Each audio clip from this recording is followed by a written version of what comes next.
there. Gonna take his time on this track. You really got to time out your passes here. Hey, that's great riding by Ivan, and that means that he's comfortable on this new bike, and he's ready to go. He's fit. He's had a lot of time off, but, man, he's keeping Stewart at bay at this point. Tedesco looks really good tonight, Aaron. He definitely does. In fact, Dr. G, his doctor, had mentioned to me that he has never seen Ivan so mentally and physically prepared. He said he wants this more than ever before, and he has done everything in his possibility in order to make this happen tonight. He wants it bad, and he said he's going to go out and prove it tonight. Well, he's going to have to work real hard right now to hold on to fourth. Stewart with a good run around the outside, trying to power away, and there he goes. Yeah, Ivan kind of getting a little off key here. Yeah, but lost he his can do rhythm it. a little bit. Got excited there. Stewart puts that sort of pressure on you, and Stewart was really patient right there. Just kind of waited for Ivan to do his own thing, and they know each other right there. So Ivan's trying to defend it. Stewart knows that while he's doing that, okay, just let him do his thing. He's bound to make a mistake. Michael Alessi sixth. You see Short right there behind him, and then Brayton, Metcalf behind them on the 24th. And our man Wyndham rounding out the top 10. There he is. Man, the track is so good. There's so much grip out there. Yeah, they got some lean angle going right here. Yeah. I'll tell you, but the track's in it's good condition there. And now that the track has started to rut up in spots, you got to switch it up. And so now you can't ride that cow path that Ricky alluded to earlier. See this 1, 2, 3, 4 lines coming out of that turn there. Short on the Supercross.com Honda. Jeremy McGrath, Larry Brooks teaming up. L&MC racing team, they're calling that. Short came out pretty aggressive here. On the left side of your screen, you see our race leader, Ryan Villapoto. This guy right here, Ryan Villapoto, I'm sitting here watching him. I was cheating a little bit. I wasn't watching the monitor. He is flying. I mean, he is hitting all his marks. He's keeping a tremendous amount of momentum. And there isn't even no one in his league right now. One of the things you said while we were all up here watching final practice from the booth earlier today, you said he looked better than everybody else on the edge. He had a little bit more extra room to push the bike. What did you mean by that? Yeah, well, what I meant by that was when he's trying to put in fast laps, his comfort, the area of him to where, you know, he won't fall down is much greater, where some guys can't do that. Well, and we all got really excited at the end of the final qualifying practice when Stewart went out and set that fast lap time. It was about a second faster than Villapoto's. But during those qualifying sessions, I mean, Stewart did one of those. Villapoto rode the whole session like it was a race. Yeah. And he came out in the heat race, as you saw, and set the fastest lap. Now, once again, he's getting it done here in the main.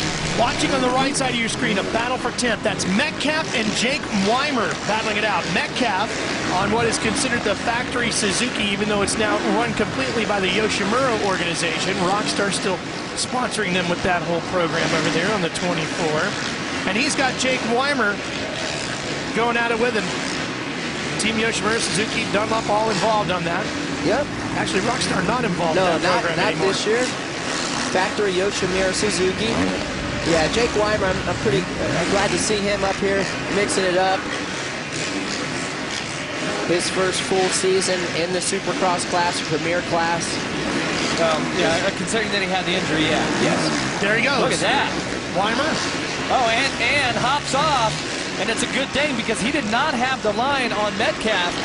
And if he hadn't done that one little hop and executed that right-hand turn after with the speed that he did, I believe that Metcalf would have still been able to catch that line. Yeah, I'm sitting here looking at the lap times on our monitor, and you guys can see it across. And James Stewart has slowed down a little bit. The guys in front of him are turning a little bit faster lap times here. Interesting, though, right? As we look at Davey Millsaps here, that the big four, if you will, are right up in the top four.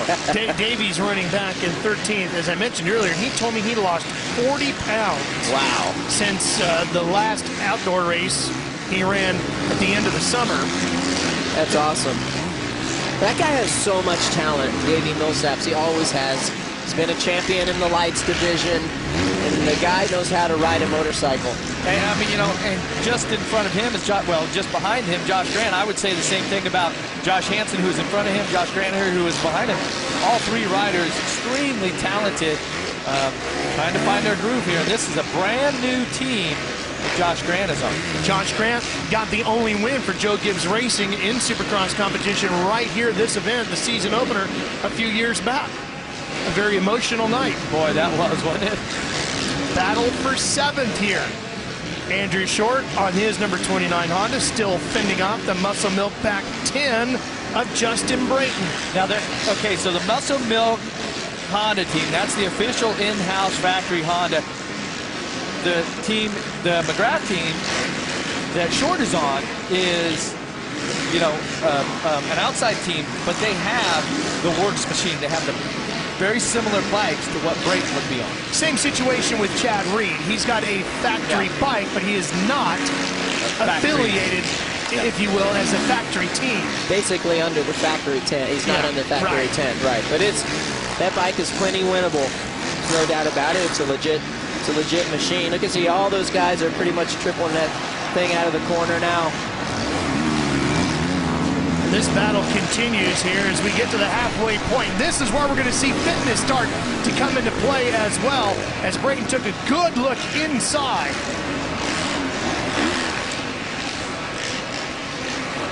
Here's our race leader, Villapoto.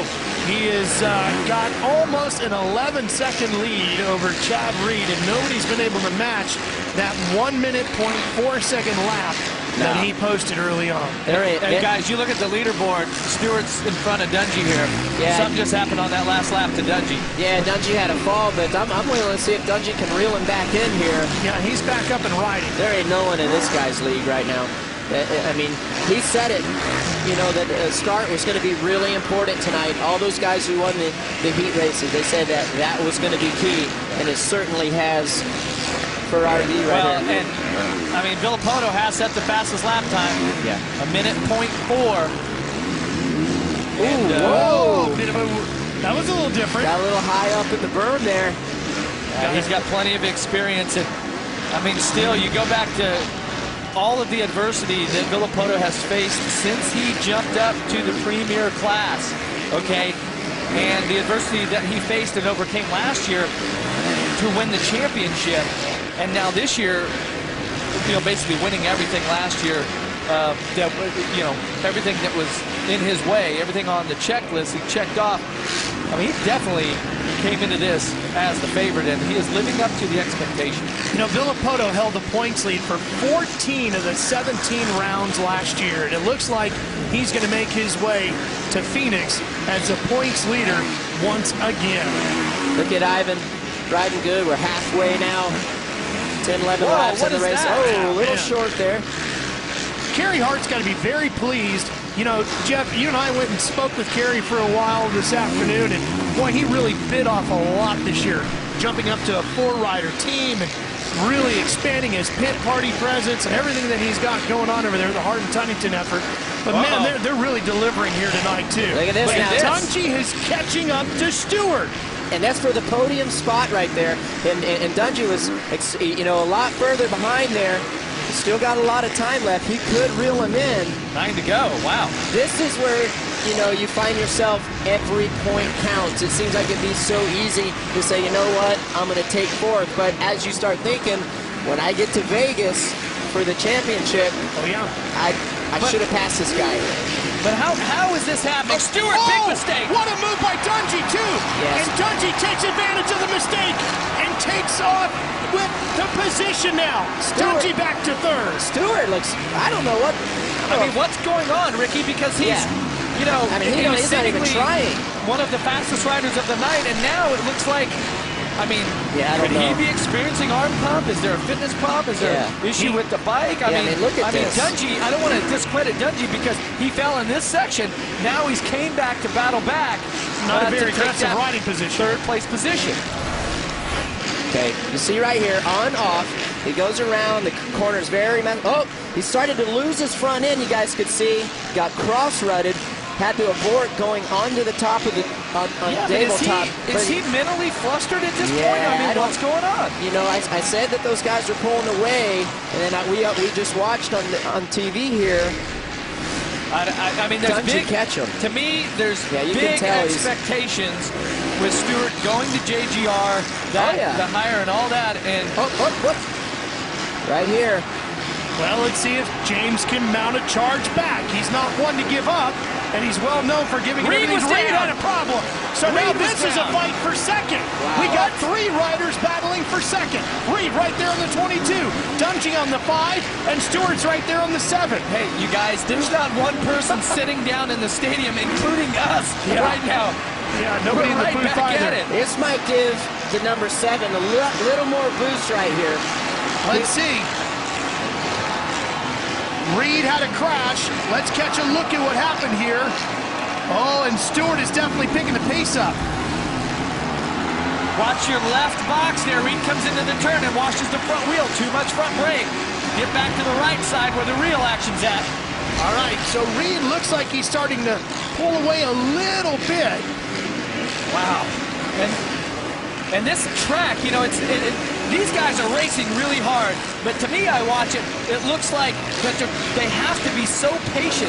So this is one of those mentally straining tracks. It's not the physical one that really gets you in. You have to, you know, really hammer the whoops. This is when you have to be patient. Because it's very tight. You see, this track is very tight, so you can't rush this track. Yeah. The faster you go, the worse it is. And it's very easy to get arm pump on this track.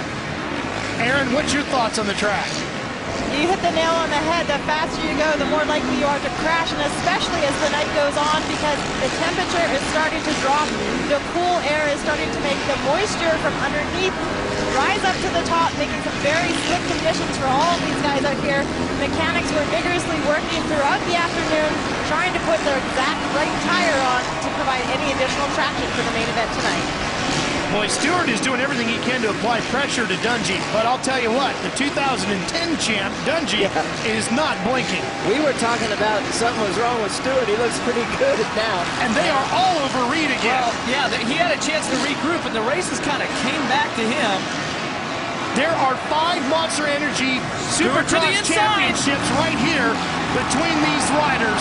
Stewart, who's got 2 of them, gets inside of Dungey, who has 1. And now Stewart is in front of the 5.